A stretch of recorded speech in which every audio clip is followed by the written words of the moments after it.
everyone. We're going to get started. We're a few minutes late. It is my pleasure as an alumni of Otterbein to introduce our speaker today. It is Otterbein's 21st president, Dr. John Comerford.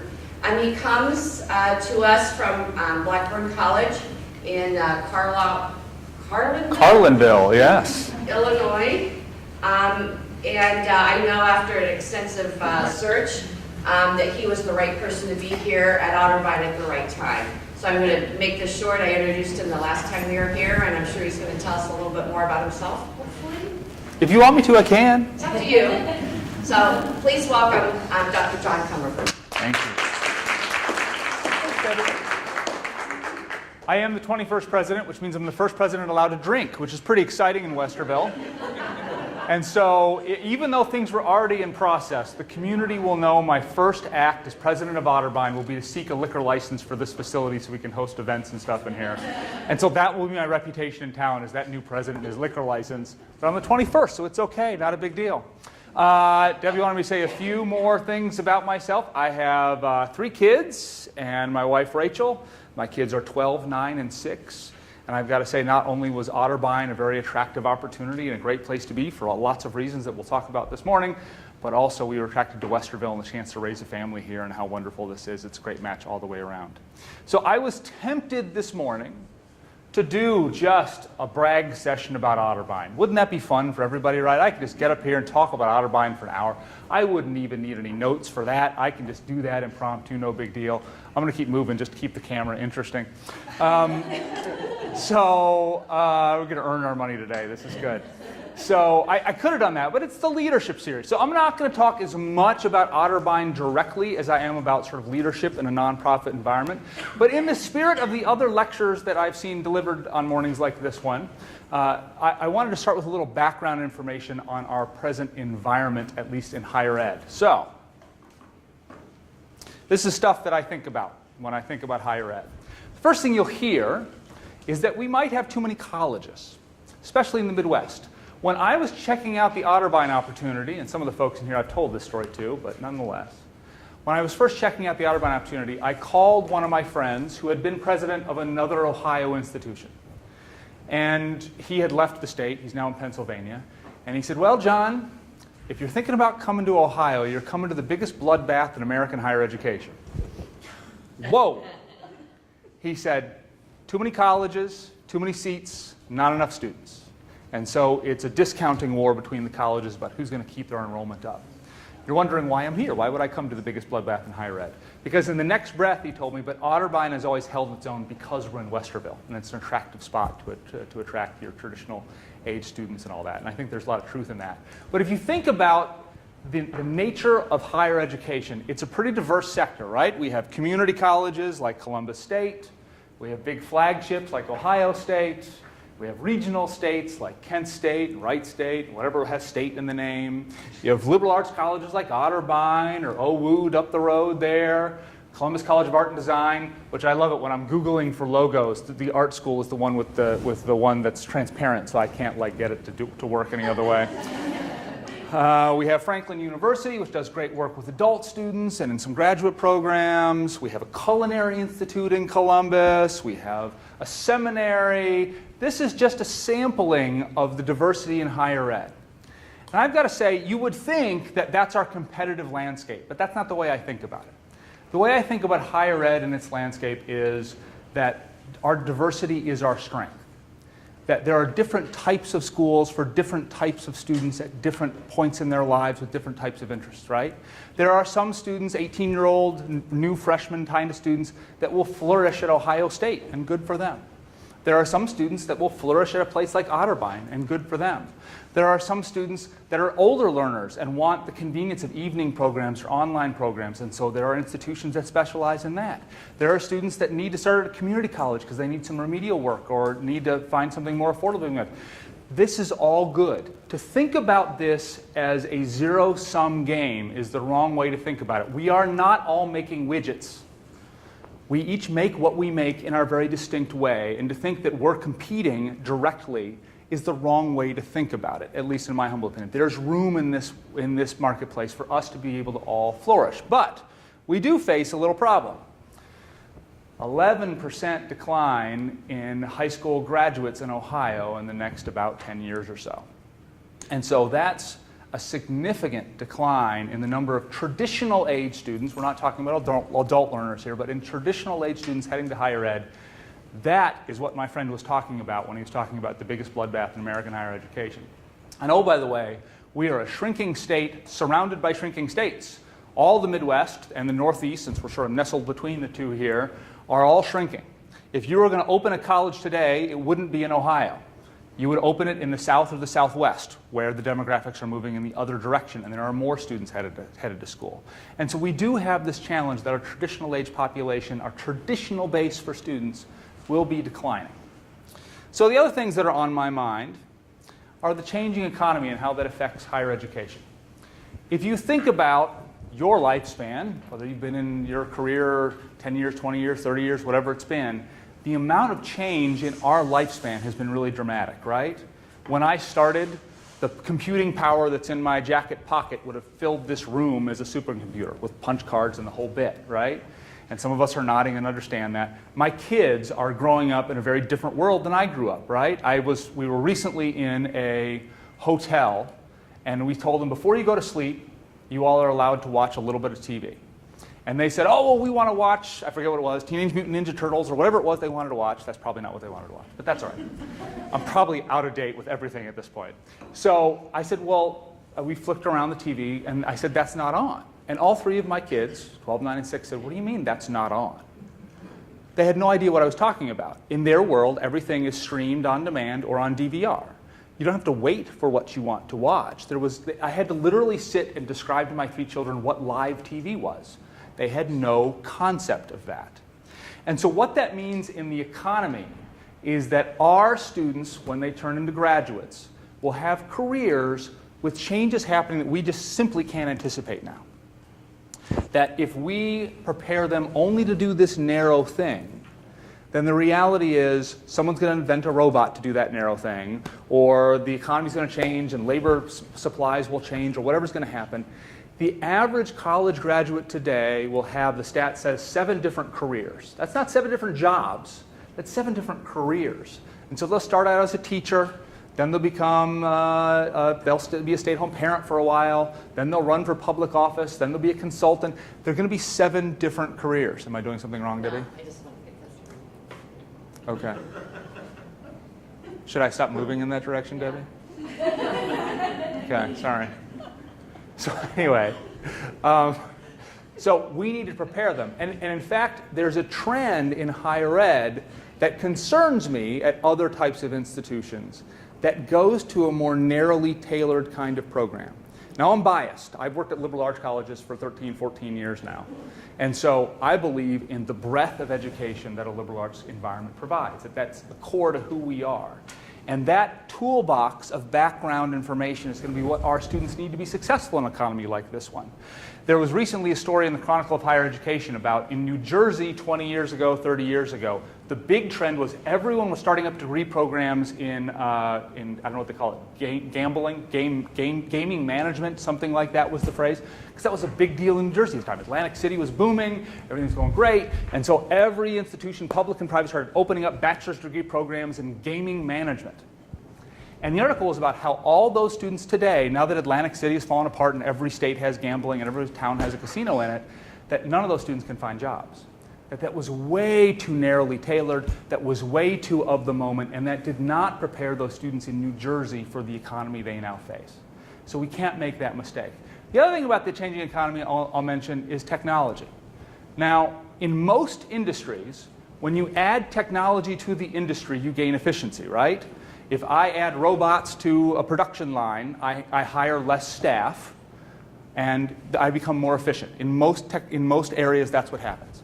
It does not happen in higher ed, because we're standing in a classroom, right? And 30 years ago, this classroom wouldn't have had 4 flat screen TVs and a projector and all this fanciness that Willie's trying to teach us up here. And yet now we have to provide all of this, because this is how you teach in a 21st century environment. We need to prepare our students for that. But the main efficiency, our faculty to student ratio, hasn't changed in that process. We didn't add technology and get rid of faculty. All we did was add technology. And so we have that cost without the efficiency that you find in other industries. Also on my mind in higher ed are amenities. I couldn't believe I found this ad online. University of North Florida. Another reason to be an Osprey, a lazy river. This is a good reason to pick a school, right? Do they have a lazy river? This is, some people have characterized it as a war in higher ed around amenities. The idea being that your average 18-year-old, especially one from middle or upper income classifications, wants a Starbucks on every corner, a lazy river, a climbing wall, apartment-style residence halls with my own bathroom and my own bedroom, so forth and so on. Two things. One thing is, none of those things I'm talking about have anything to do with the educational enterprise, right? I don't know what you learn in a lazy river, but it's not in our gen ed, right? Nor do I know that, I mean, you might get in it once and it's sort of fun on the tour, but beyond that, I once toured a college where they were showing us around. I was actually a candidate for a job there, and they were touring us around, and they took us to the student rec center where they had the climbing wall and all the stuff you're supposed to have, and they pointed out that they had the biggest hot tub in the state. And I thought, what does that even mean? And I literally asked the tour guide, and so like, do students fill that thing up? Because it sat like 50 people. It was a huge hot tub. Yeah, I'm seeing some, who would want that anyway, right? And the student said, no, literally no one gets in it, but it's fun to say on the tour. We're supposed to talk about it. It's an amenity. It's useless to the educational enterprise. So the second thing about that is all those things cost money, right?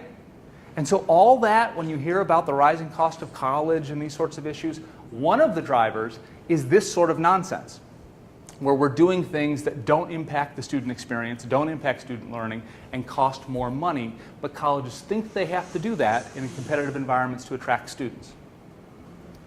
The other thing that a lot of colleges are worried about are rankings. You all have heard of US News and Forbes, and every magazine has a rankings issue so that they can sell more magazines. One of the other keys is every year they change their criteria a little bit. You know why? Because it was the same ranking every year. They couldn't sell a new magazine. And so they changed the criteria every year arbitrarily to sell more magazines. Their goal is not to help the consumers pick the best college. Their goal is to sell magazines or web subscriptions or whatever their thing is now. And so in our environment, the average consumer, the average student, and their family are relatively ill-informed consumers. They don't know how to decide between colleges. I did research when I was in graduate school on the college choice process, how students and their families pick college. And I did a lit review of 40 years of research on everyone that had looked at this issue, and there's been lots of interesting studies. The conclusion of all the studies is there is no rhyme or reason. There is no logic. It's because they had a nice tour guide on a sunny day and it felt like home. It's totally illogical. And so in that environment where families and students don't have good information, they look towards rankings. And they think that, well, the better ranked school must be better. That ignores the thing I started by talking about, which is the diversity of higher ed is a good thing, right? That I'm not going to say Ohio State is better or worse than Otterbein, but I will say it's different, right? It is a very different environment than Otterbein. Columbus State is a different environment than Otterbein. To say better or worse is a silly way to think about it. And so to say, well, you know, we put everyone on a ranking list and number 2 must be better than number 4, what? That ignores sort of the diversity and the match problem that we have in higher ed. The other thing that this causes colleges to do, all of these rankings are based on input characteristics. That is, your average test scores and GPAs of incoming students, how much you spend per student, so that means how much you charge students is really what that is. These sorts of measures of what you do at the input stage. Not a single of these rankings measure anything to do with output or process. So you look better, and Harvard appears number 1 because they have the best test scores, they have the best GPAs of those kids, they charge the most, those sorts of things. In no way are they even attempting to measure what Harvard does with the students once they get them, which is really what you're paying for, right? But there's no good way to measure that consistently. And so the rankings tend to be input characteristics, not output characteristics, and another poor way to judge schools. And so in that environment, if it's my goal to get Otterbein to rise in the rankings, what do I have to do? I have to get more selective. I have to deny more students. I have to charge more so that I can meet that variable.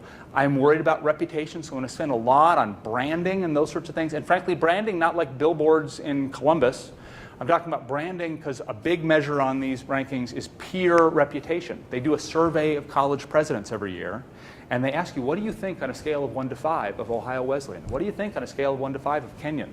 And you're supposed to go fill this out. It's an internal looking reputation measure.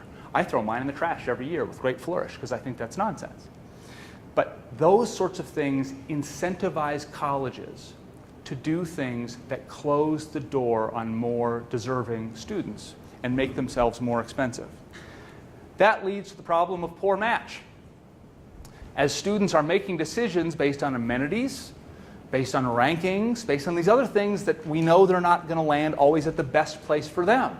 And so if we looked at all the new students who started as freshmen this year in all the colleges in the land, and looked only at those that intended to get a bachelor's degree. So take out the community college students that just wanted to get that automotive course or whatever. That's good stuff. But they don't intend to get a bachelor's degree. Of those that intend to get a bachelor's degree, somewhere between 35 to 38% will end up getting a bachelor's degree. It's pitiful. It's pitiful as a system. We are not bad as a country at getting students into college. We are really bad at getting them through college. And I am convinced that the number one reason that occurs is because the students don't land at the right schools. So a student that maybe would have flourished at an Otterbein ends up at an Ohio State in big classes and whatever else, and that's not the right environment for them. A student that should have started at a community college and needed some remedial help, in fact, ends up starting at Ohio Wesleyan, where they don't have that, right? That's not a part of what they do at most liberal arts colleges. And so we get poor match because the consumer's ill-informed and the institutions are marketing in all the wrong ways, as we can be all things to all people. And the reality is, I don't think that makes any sense in higher ed. You can't be all things to all people. So what this all boils down to then, and is the core crisis in American higher education, is access. You might not be able to see that, but what you're looking at here is low-income students, middle-income students, and high-income students, and then the bars are their test scores. So this is the bottom third of 8th grade test scores, sort of trying to measure their aptitude for college, middle group, and then highest group. So the low income is the bottom quartile, the middle income is the middle 50%, and the top income is the top 25% of family incomes. So here's what to pay attention to. Here's a bar of the brightest low-income students. Okay, that's the same measure as this bar. 29% will achieve a bachelor's degree. The same group of students in the high income, 74% will achieve a bachelor's degree. Here's the kicker for me. Look at the two circled numbers. The brightest low-income students are less likely to get a college degree than the lowest test score high-income students. In the United States of America right now, it is more important to be born rich than smart. That's what this means. And that is a fundamental strike against the foundation of our democracy. If your success in life is tied to your parents' income as the primary variable, then the idea of the American experiment where you can pull yourself up by your bootstraps and everyone can achieve the American dream is nonsense. Pack it up. It didn't work. And so all these things I've been talking about amenities and pricing and match and all these things, hit that lowest income group the hardest. There are bright students in there who deserve a chance at college who end up going to the wrong place or not going at all because of the way that we run the system that advantages the high income students. I mentioned how colleges chase the highest test scores and the highest GPAs. Guess what? Those variables are highly correlated to family income, right? If you grew up and your parents were both college educated, and you've traveled, you have books in your home, you went to suburban schools, you've had all these advantages. It doesn't make you any smarter than the student who grew up in urban or rural poverty. It just means you had these advantages. But you're going to do better on your grades and better on your test scores going into college. And so more colleges will pay attention to you. And so that exacerbates this problem right here. So that's the wider industrial sort of context that I sort of have on my mind all the time.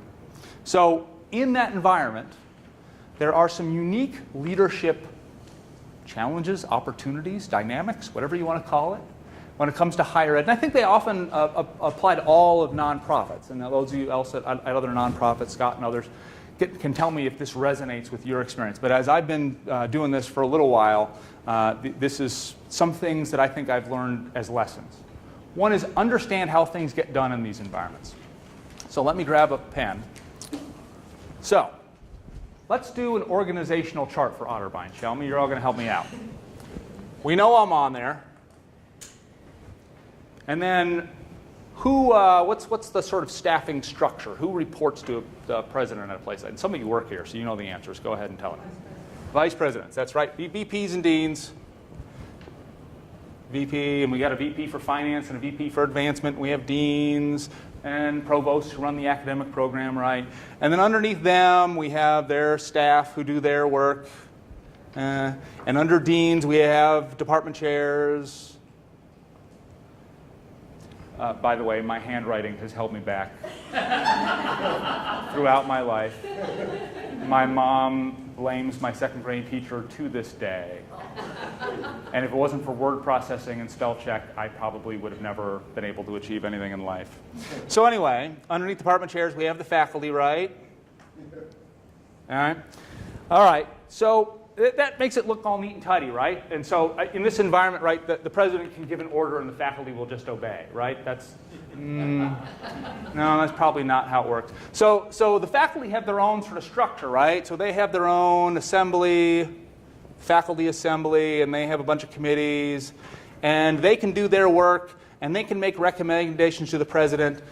They can also, who's my boss? The trustees, the board, right? Just like any other corporation, there's a board. I've got to spell board right. And the faculty can make recommendations up there. Our board, right, it's a nice, small, efficient board, 6 or 7 people, real efficient, right, sort of board. No, that's not how our board works. No. Typical nonprofit college board has 30 or 40 trustees on it. We have 28 or something like that at the moment, I think, at Otterbein. And so it's not a very tight, organized group. It's a bit unwieldy as a group to manage. And so even the board level is a little messy sometimes. And the staff have their own thing going on. They have a staff assembly, and they have their committees, and they can make their own recommendations, and there's the board. And but at least, I can control like the curriculum of what we teach. No, that's the faculty. There's a curriculum process, and there's a committee of the board, and then there's a committee with faculty, and that actually sort of skips the president and goes right to the board. But at least at Otterbein, we can do whatever we want, right? Now, have you heard of accreditation? If we're not accredited, that would be a problem.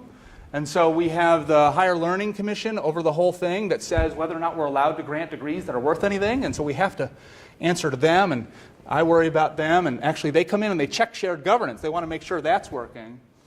Have you heard of the NCAA? Bit of a bureaucratic nightmare, right? The NCAA. And they actually check on classes, they check on financial aid, they check on the student-athlete experience. Get the idea here? It's a bit of a mess. One of my favorite stories is when my last job was a college presidency. And my oldest, when I got that job, was in kindergarten. And he said to me, "Daddy, you're going to be the president. That's very cool. You're going to be like the principal." I thought for a kindergartner, that's not bad, right? I mean, that's okay. I said, "Yeah."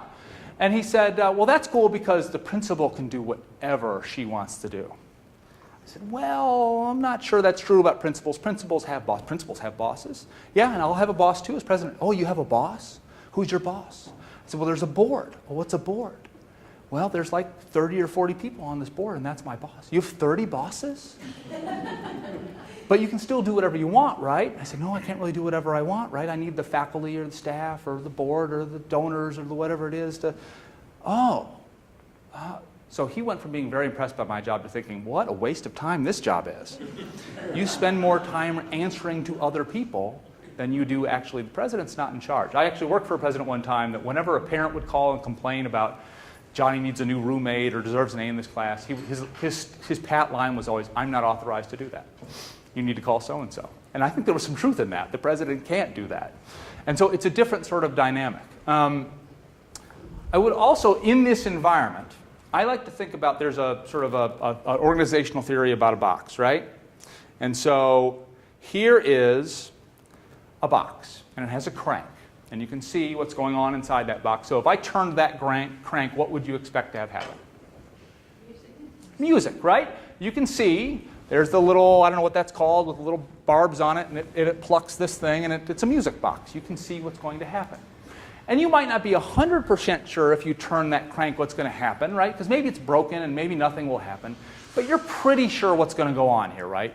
And that's akin to an organization that's pretty hierarchical and bureaucratic, right? So if I was an army general instead of a college president and I gave an order, I couldn't be 100% sure that it would go exactly how I wanted, but I could be 90% sure that they'd get it 90% right. I'm pretty sure what's going to happen in that environment. Well, this is what the box looks like in higher ed and perhaps other nonprofits. It's closed. It has a scary clown on the front. I don't know why. But if I turn that crank, I can't be exactly sure what's going to happen. Maybe it's a music box. I hope it's a music box. Maybe it's a bomb. And so as you try to do things in this leadership environment, one thing you know is you don't know what connects on the inside. And so if I turn the crank expecting a certain outcome, the actual outcome sometimes may be different because I don't know what gears are inside that box and how it all connects. My favorite story about that was in my last presidency. I made all my mistakes in my last job, so it's okay. I did a campus tour with the director of physical planning my first week on the job. And so I was doing the tour of campus, and I noticed in every hallway there were recycling containers, and they were like big plastic rain barrels and cardboard boxes, and it was sort of messy looking. And I said, boy, can we get, recycling stations, where you actually have, it's neat and orderly and has signs and doesn't look like a junk pile in the middle of the hallway. And he said, oh yeah, sure, those are cheap. We can get some of those. Great. So I turned the crank, and what did I expect to happen? I expected to get a cleaned up looking hallway that didn't look like a pile of junk for recycling. That was my intent when I turned the crank. The next day, I had the chair of the campus sustainability committee in my office, hair on fire, because he was told the new president hated recycling. Okay? The actual outcome when I turned the crank was much different than what I expected, because you don't know how the gears connect. And so that's understanding how things work in this sort of messy environment. You never know who's touching who and how things get interpreted, and so that begins to make a difference in how you think. That relates to understanding our employees as volunteers. Now, that's not entirely true. Of course, we pay our employees, and we do have a supervisory structure, and this sort of thing does actually happen here. But the reality is that if you work in higher ed, if you work in any nonprofit, for the most part, these are folks who have made a life choice. It's true of me, too. I think for most of the folks who work, teach, whatever they do at a college environment, there are other choices for them that they had in their lives where they could have made more money, had more prestige, whatever it is you could have been looking for. They made this choice as a value choice or as a lifestyle choice. They wanted to spend their day doing something that mattered. They loved working with students. They loved the collegiate environment, the collegial environment that you have on a college campus. They loved the values of it. They loved college towns. I fit into all those things. I made this as a strategic life choice. I wanted to be in this sort of environment. But they are not there to get rich. I worked with a board chair at a prior institution who was retired as the number 2 person at Bank of America. At one point, he supervised 300,000 people. And he said, John, I used to, when I had 20 people reporting to me, I would force rank them every 6 months. I'd put them in order, 1 through 20. And he said, no ties, no BS. I'd put them in order. Who's my most valuable person? Who's my least valuable person? And I would do this every 6 months, and I would fire the bottom 4. Because if you're at the bottom of that list, clearly I can do better than you. And so you're gone, and I'm going to hire 4 new people. Why don't you guys do that at higher ed? And I said, Jim, how much were you paying the people that reported you? Oh, they were millionaires. I said, you can't do that in an environment like higher ed, right? People have made a choice to be a part of a community that has different values, and they've given up things to do that. And so if you invade those values by doing what they did at Bank of America, you will scare your employees away. You can't, even the good ones, they've made this choice to be that way. This also means that you have to be very inclusive in decision-making processes. You've joined this organization because you believe in its values, you want to contribute to it, and so you've got to allow them that chance to do that. An employee who's made this life choice doesn't want to be dictated to, doesn't want to be told, now you do this.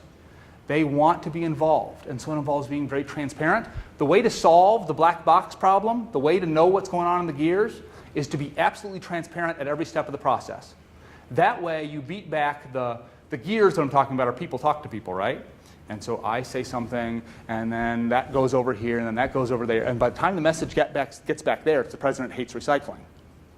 If I'm simply transparent from the beginning so that everyone knows what's going on and everyone has the same information at the same time, well, then I beat that process, haven't I? And so I am able to short-circuit the problem before it occurs by just being transparent and inclusive. But you think about, at least I think about employees in this context in a different way. Also along those lines, I think about leadership is why, not how. The typical vision of a leader is sort of very, well, here's Patton, right? And if you're a commanding army general and you're at war, well, I'm sure General Patton or whoever else was dig a ditch there, put the tanks over there, do this, do that, right? That's what you do in that environment. Because frankly, if you don't do that, people die. You can't form a committee in the middle of the battlefield and let's have a debate about how to do this and let's be open and inclusive and transparent. Nope, people are going to die. Dig a ditch, do this, do this, do this. They need a very hierarchical style. That's what leadership sort of people often think it looks like. The reality is, if I started showing up, especially as a new president, and started dictating the hows, dig this ditch there, start that program there, do this in a non-inclusive way, that wouldn't go very far. Instead, I think it's my job to demonstrate the why. That we do what we do to help students, and if we have ideas of things to do them better for our students, we're doing it to meet our mission. We're doing it to help students. We're doing it to be better educators, to be a better community, to be more inclusive, to be whatever it is. And to signal that value set is much more important in my mind in leadership than it is to signal the how. We have lots of smart people. We are very lucky on college campuses. Lots of highly educated people. Faculty mostly have terminal degrees. Even most of the staff have advanced degrees, graduate degrees. And so you don't need to get in the weeds and start telling people how to do their jobs. That is in fact counterproductive. What you do need to do is demonstrate why we need to be doing what we're doing. And part of that is also understanding that they're going to have some of their own priorities, and that's okay. Everyone is working on something that's important to them, and in their office and in their world. And so to understand what's important to them and how to align with it is important. The other thing to realize, if you're a leader in an environment like this, is sometimes it's like trying to push wet spaghetti up a wall, right? It's just not going to work, right? They have their own priorities and their own thing, and that's important in its own way. And so you can't let that slow you down. So I often have, in my role, I'll have a vice president or a dean or whoever saying, you know, I'm really trying to get that done and I'm trying to make progress in this thing, and I just can't get Office X to cooperate. I just can't get them to do what I need them to do. Okay, that's probably true. And I happen to meet with Office X, and Office X has 100 things to do, and they're focused on their top 10, and whatever this person wants is number 11. And you can see logically how they got there. I mean, it's not like they've made bad choices. So the reality is you can't allow yourself to be bogged down by others' priorities. There's a way to make it happen. There's a way to find other collaboration. There's a way to outsource. There's a way to whatever, that you can't let the others' priorities get in the way of what you're trying to accomplish. The other thing to do that's important, I think, in making this happen is to highlight the importance of things. In an environment like this, the default is to do not much. The default is to spend hours and hours and hours, as I worked for a boss one time who talked about faculty meetings were all about editing documents from happy to glad. That is long, hour-long debates about whether the word happy or the word glad should be in the document, right? And if you've been to faculty meetings on most college campuses, that will make sense to you. That's fine, that's important to some folks, that's not meaningful in terms of moving the institution forward. And so it's about pushing the things that are important to the top of the agenda. And so that's a lot of what I spend my time doing. One of my favorite things is the 7 Habits of Highly Effective People. It's an old book, but it's still a goodie. And Stephen Covey has the grid in there. I'm seeing some of you nod, right? The urgent and important grid. Very briefly, for those who haven't seen this. If something is both urgent and important, It's something on fire, it's a crisis. Obviously, we spend attention doing that, right? If we had a building fire on campus, everything else would stop, all of our meetings would get canceled, and we would all focus on that urgent situation, right?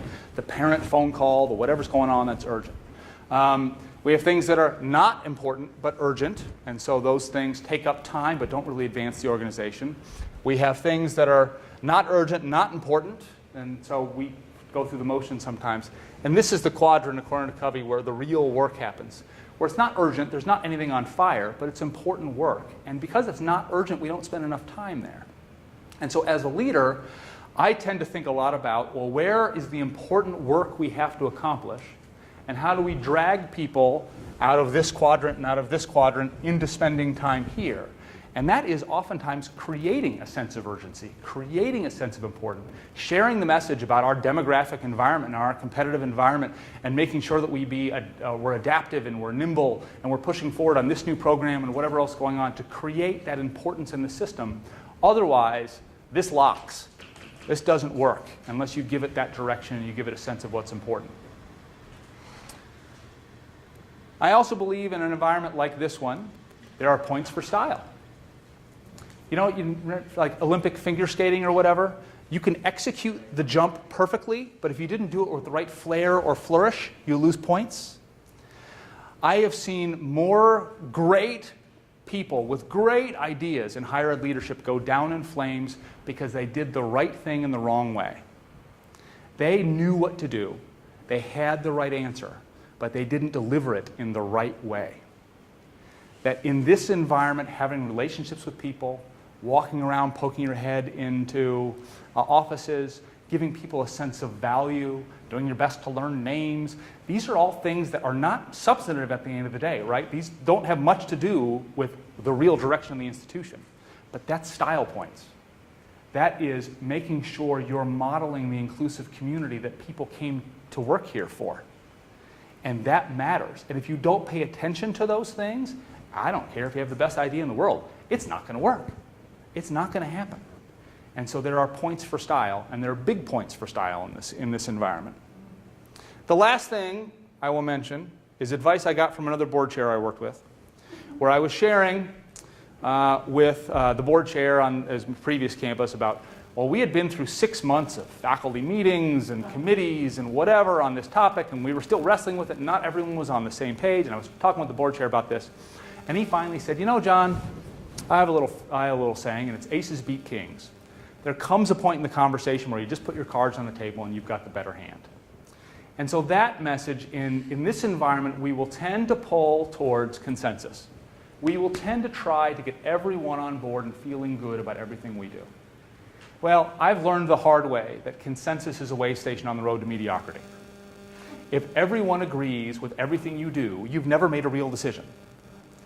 You do need critical mass. You do need to have most people with you. But there will always be 10% that are not. There will always be 10% of naysayers who take pride in just whatever the man wants to do, they're going to fight against it. All right, you can't stop moving. You got to make sure you have that critical mass. At some point you say aces beat kings, after you've been inclusive, after you've been transparent, and you say we're making decisions and now we move. And the reality is 10% will grouse. The others that might even have different ideas, they might not love that decision. If you've been open, you've been inclusive, you've been transparent, they'll at least feel good about the process, and they know that they can't win every time. Most people are reasonable. Not every person is reasonable, but most people are reasonable. And so they'll get there eventually. Very briefly, how I think about all this in higher ed, I talked about the environment to start with. I think it's critical that not just Otterbein, but any institution in higher ed be doing this in several ways. One is differentiate. All colleges look pretty similar. All of us give the same tour with the same sort of close, caring community and faculty that know your name and that sort of pitch. It's all true on all these campuses and all that stuff, but how does that help a student find the right match? It should not be our goal, especially at a place like Otterbein, to be all things to all people. It should be our goal to be very, very, very good, to be the best at what we do, and define very precisely what it is that we do. And that will help students and families understand what we do is not what Ohio State does, is not what Capital does, is not what Columbus State does. And I'm not saying we're better, but I'm saying we're different. And you need to get very crisp about how to describe that. Otherwise, we're exacerbating the match problem. We need to educate. Well, duh, we're educators. I'm not just talking about students. I'm talking about an environment where people don't know how to make a decision besides looking at rankings. We need to be educating the community, faculty and staff, families, students, high school counselors, whoever we can, about the right ways to be thinking about finding the right college for you, and not just landing at the place with the sunny day. We need to inspire. The work that we do is important, and to help people from the state legislature to the person in your neighbor understand the power of what we do in the economy and the importance of making it democratically available is going to be key to our ability to get resources, to attract students, and to make sure that especially government comes up with ways to help low-income students fund their college education. A little side road here, but Ohio has OCOG, the Ohio College Opportunity Grant for low-income students. It is an embarrassment to the state of Ohio. It is the 5th lowest in the country in terms of per student funding.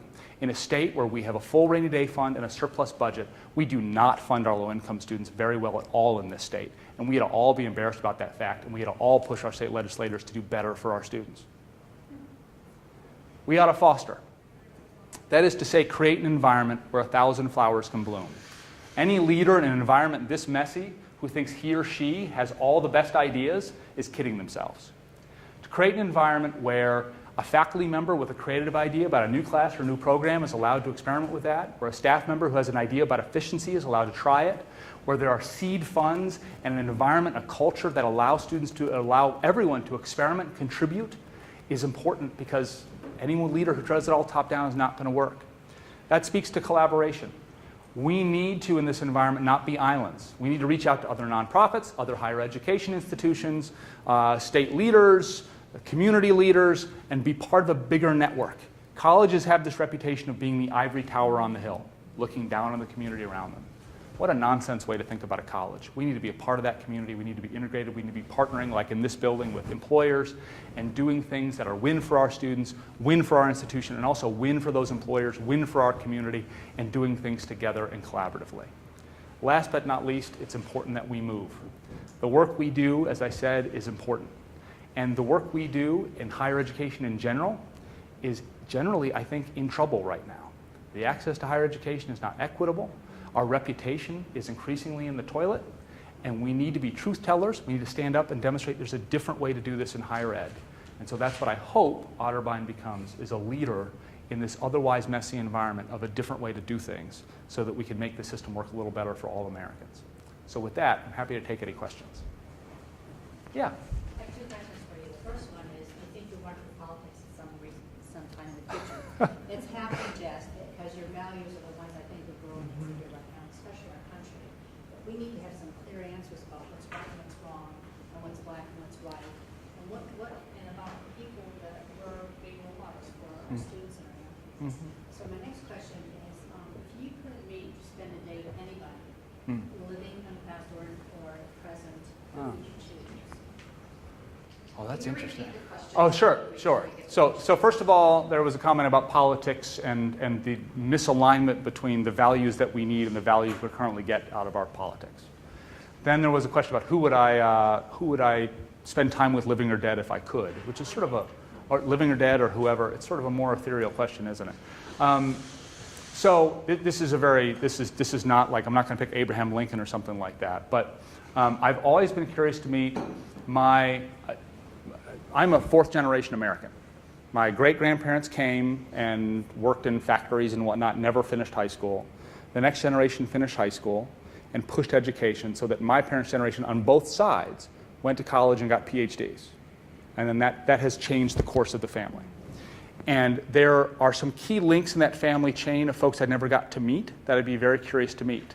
That I don't understand how my great-grandfather, who never graduated, never finished the 6th grade, understood that he needed to save for college and push college and all that stuff. My great-uncle was the first in the family on either side to go to college, and he ended up being president of California University of Pennsylvania, died in 1967 before I was born. And everyone in the family said I inherited his personality. And guess what I'm doing for a living now? I'm a college president, right? And so I'd probably go back and meet one of them. Thank goodness for recessive genes. I guess. Certainly, my parents are faculty members, and the idea of being in administration is an anathema to them. They're like, why would you ever want to do that? It's all right. Go ahead, Scott. So John, you're about, what, 100 days into your Yeah.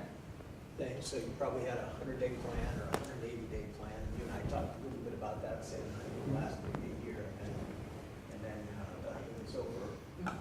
From your seat, Audubon, the primary challenges that you see that we face that are the immediacy that has to be addressed for second and third. I'm going to dodge a little bit on that one, Scott, because I know we talked about this. You just talked about to get a politician. So Right. Yeah, exactly. That the reality is, I'm 100 days in, and I know enough to be dangerous at this point. But I don't pretend to have the nuance necessary to be the one to stand up and say, all right, here's where we need to go. What I do understand is there are lots of bright people on this campus who have lots of ideas on their own. And it's important for me to listen and create an environment where they feel like they have a chance to be heard in that. And so I have focused most of my time on that relationship building on and off campus, and that culture of transparency and inclusion that you want to signal from the first day you're on campus that you're a part of this community, not a part of the, not separate from it and trying to lead it in some different direction. And so that's signaling values, that's signaling the importance of our work, and that's culture building more than anything else. In the back. Thank you very much for your overview. I've had very limited exposure to higher education, so that was very insightful for me. I have two questions. The first is, I hear you explaining how important it is for this organization to be intimately tied into the community. So I'd be interested to know, if appropriate, what your top two priorities and ways to do that. I'd love to know what your thoughts are there. And then secondly, the last thing you said about reputation being in the toilet. What do you mean by that? I see you have a broad perspective politically, democratically. Tell me about the reputation piece. Is it for all of higher education? Is it for this institution? Why is that? Where's that coming from? Yep, so I'm repeating. I forget to repeat. I'm trying. One is top couple of priorities in terms of reaching into the community and building partnerships, and the other one is, I mentioned briefly about reputation of higher ed, not Otterbein being in the toilet, and what's that about. So partnerships in the community, I think it's as much about being present as anything. If you think about, your typical, especially liberal arts college, the reputation is, well, that's that college on the hill where everyone walks around all day long in their manicured gardens thinking about philosophy. And there's some truth in that, right? I love philosophy, and we ought to talk about philosophy. There's nothing wrong with that. But it's about being present. And so, the first thing I joined here in town, when you're new to town, everyone sort of comes at you with, can you join our board? Can you be active in this? And it's very flattering. That's good. You have to sort of initially say, hold on, I got to organize my life first. But the one thing I said yes to was the Chamber of Commerce, because I thought that's the table I need to be at least initially, to learn the economy, learn the business environment, and find those partnerships. I'm also spending a lot of time with local leaders, county commissioners, and the movers and shakers, because any community, and I'm thinking not just about Westerville, but all of central Ohio, one of the leaders I recently met with said, yep, John, it comes down, it's the same 100 people. Every meeting I go to, every social event I go to, it's a rotation of the same 100 people. And it's important that I be in that 100 people, because that's where those conversations are happening, and that's where those moments will happen, where you'll realize what they're looking for is something we have. The other thing I think about in terms of partnerships is our greatest assets on any college campus are our physical plant, Otterbein, a $250 million physical plant, and the expertise of our faculty and staff, both of which are utilized at their peak from 9 to 3, 32 weeks a year. And so how do you leverage those assets year-round in a way that can help others? And so that's about understanding where those needs are. My goal, and every time I meet someone, is not to have them learn anything about Otterbein. It's I need to learn what you do and what needs you have, so that we can try to be a part of that. The other question was about reputation. This is a higher ed wide problem where there's a party divide. Republican confidence in institutions of higher education is, I think it's down below 20% now. It is higher with Democrats. And so you have to wonder, what is that? And I don't have a straight answer for that. But I do think it has something to do with a mistaken understanding that we are indoctrinating somehow, that we are working with students with an end in mind. And don't get me wrong, I have politics, everyone has their beliefs and their things they go with.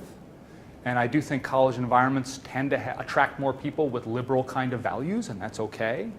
But actually there's lots of data that shows at the undergraduate level, that doesn't impact the undergraduates. That faculty members and staff are professional teachers who want students to see the breadth of the world, not one narrow thing. And that could be misinterpreted as indoctrination, because you have to think about what we get, especially in traditional age 18-year-old student, right? An 18-year-old, and I'm doing this to my kids, this is not a criticism. You take your kids when you're raising them and you give them a set of beliefs. You say, we're going to church on Sunday and it's going to be to this church. And we're going to do this because this is what we believe and we do this. And we tell them what to believe.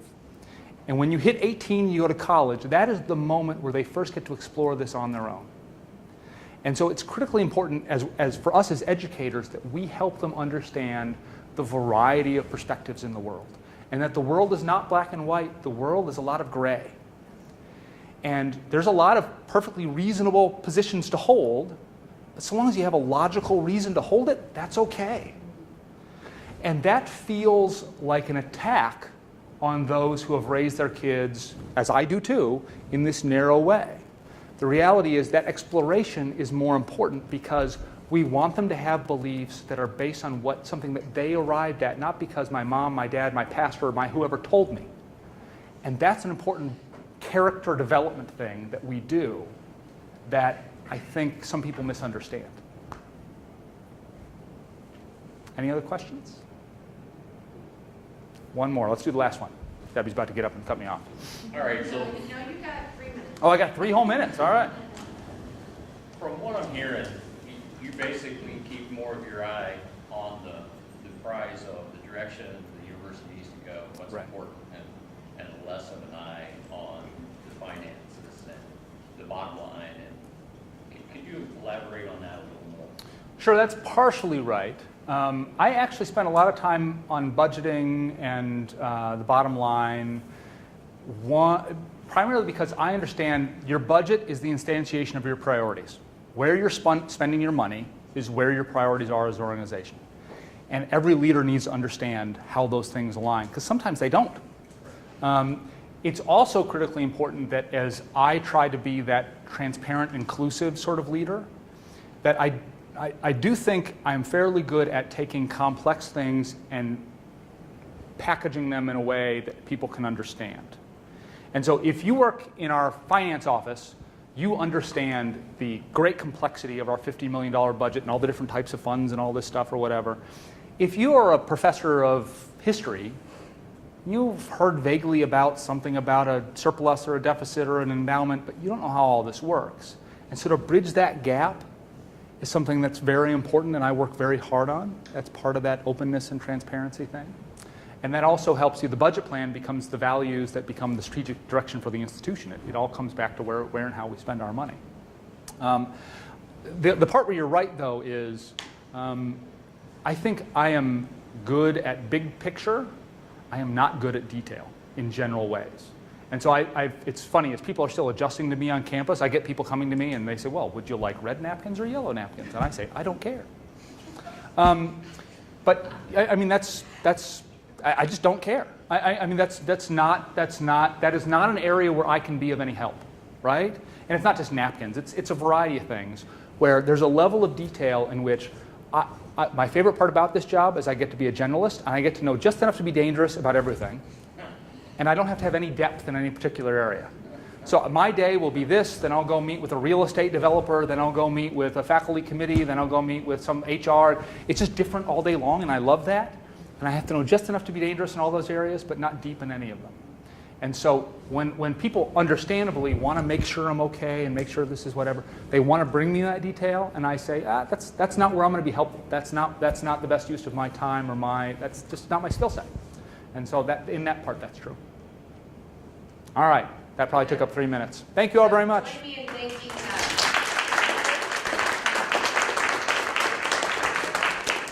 Thank you for that, very insightful. I Thank loved you. your talk about consensus. Is the, what was that? The way station on the road to mediocrity. Way station on the road to mediocrity. I'm going to write that down There you go. because I'm using that. I could have used that when I was on council, you know? Anyway, so again, thank you very much for your time this morning, because I know we kind of put you on the spot in your first 100 Sure. days, but we thought it'd be a great thing to do. Our next leadership hour will be November 20th. We are having Stacy Ward, who is with Shadowbox Live. She is very energetic, and it will be fun, and you will have a good time, right, Brian? Absolutely. Brian's the one that brought her here, or talked to me about that. So we'll have that discussion. Then we are taking December off, since it's kind of the holiday season, so we will do that. So we'll see you here next month on November 20th.